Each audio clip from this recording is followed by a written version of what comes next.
dari Lesti Tepu di acara Stronghold Podcast. Kali ini kita kedatangan teman-teman kita dari 12 IPS 1. Perkenalkan, saya Aldi, saya Julio, Saya Neta, saya Deborah. Nah, kali ini topik pembahasan kita yaitu tentang ASEAN. Nah, teman-teman kita ini berasal dari siswa-siswi SMA Cahaya kelas 12 yang berjurusan IPS. Pasti kalau dengan berbau sosial pasti tidak asik kan tentang organisasi, contohnya seperti ASEAN. Pasti udah sering dibahas dalam pembelajaran di sekolah. Sebenarnya itu gimana sih sebenarnya latar belakang dari organisasi ASEAN itu?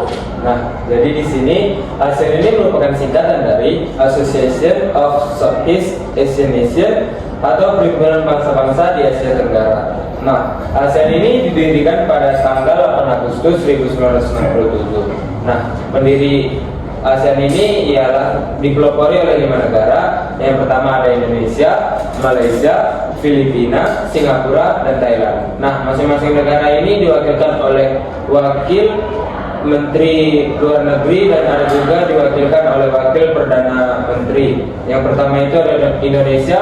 Indonesia itu diwakilkan oleh Adam Malik. Lalu yang kedua itu ada Malaysia. Malaysia diwakilkan oleh Tun Abdul Razak dan Singapura diwakilkan oleh S. Rajaratnam. Lalu Filipina diwakilkan oleh Francisco Ramos. Lalu yang terakhir itu ada Thailand diwakilkan oleh Tanat Koman. Oh, berarti awalnya ASEAN itu dipelopori oleh 5 negara ya. Yang pertama itu ada Indonesia, ada Thailand, Filipina, Singapura, dan Indonesia. Selanjutnya itu dari hasil pertemuan ke-5 negara itu apakah ada hasilnya? Ya, tentunya dalam setiap pertemuan pasti akan menghasilkan sebuah sesuatu. Jadi, yang dihasilkan dalam pertemuan kelima negara itu adalah ASEAN. Jadi tugas ASEAN ini adalah menjalin kerjasama regional antara negara-negara di Asia Tenggara. Jadi setelah kelima negara tersebut membuat ASEAN, ada 5 negara yang bergabung dengan organisasi itu. Yang pertama Brunei Darussalam yang bergabung pada 8 Januari 1984. Lalu ada Vietnam yang bergabung pada 28 Juli 1995, Laos yang bergabung pada 23 Juli 1997, Myanmar bergabung pada 23 Juli 1997, dan ada Kamboja yang bergabung pada 16 Desember 1998. Nah, baru-baru ini juga ada negara yang baru bergabung dengan ASEAN yaitu Timor Leste pada tanggal 11 November 2022. Berarti sekarang Timor Leste udah hampir genap 2 tahun bergabung dengan ASEAN. Ya. Berarti sekarang jumlah anggota organisasi ASEAN itu ada 11. Oke, selanjutnya kita masuk ke dalam tujuan dari dibentuknya suatu negara ASEAN ini. Pasti kan setiap organisasi yang dibentuk memiliki tujuan. Apa sih sebenarnya tujuan dari ASEAN ini? Nah, tujuan ASEAN itu ada 2. Yang pertama itu mempercepat pertumbuhan ekonomi, kemajuan sosial, dan perkembangan budaya, terkhusus di wilayah Asia Tenggara. Contoh dari mempercepat pertumbuhan ekonomi dalam ASEAN itu bagaimana? Nah, bisa kita lihat di kerjasama dari Indonesia dan Malaysia yang bekerja sama untuk mendirikan pabrik pupuk urea di Aceh dalam ASEAN Aceh Fertilizer Project. Selain dari itu, apakah ASEAN juga memiliki tujuan lain? Sudah pasti ada, yaitu mempromosikan perdamaian dan stabilitas regional melalui penghormatan terhadap keadilan dan supremasi hukum. Berarti dari dibentuknya negara ASEAN itu memiliki 2 tujuan. Iya.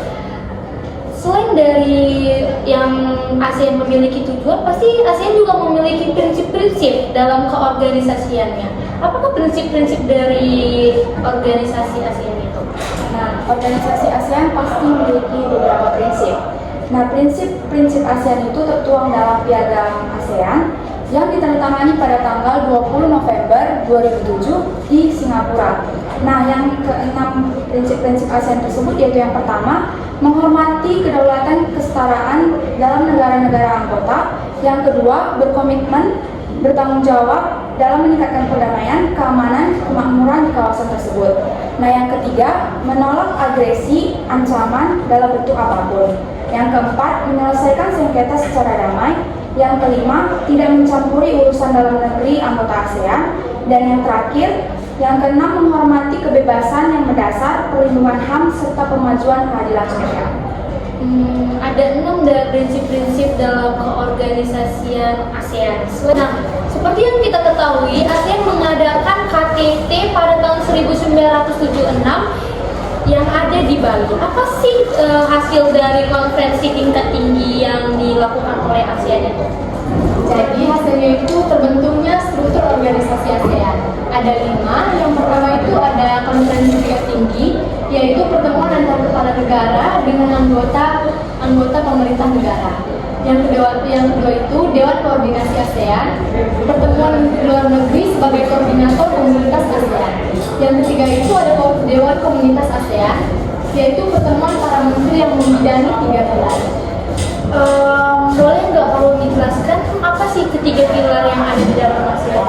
Nah, jadi ketiga pilar itu yaitu yang pertama itu pilar politik, yang kedua pilar sosial budaya, yang ketiga itu pilar ekonomi.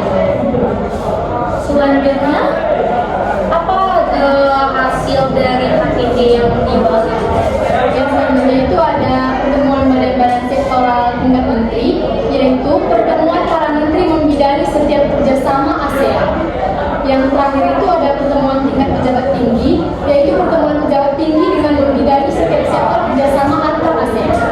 Nah, sekarang kita sudah berada di penghujung podcast. Terima kasih kepada teman-teman yang sudah membagikan informasinya kepada semua teman-teman yang ada di rumah juga. Semoga podcast kali ini menambah wawasan teman-teman semuanya. Jadi sekian dari podcast saya kali ini. Sampai jumpa di podcast selanjutnya. Bye.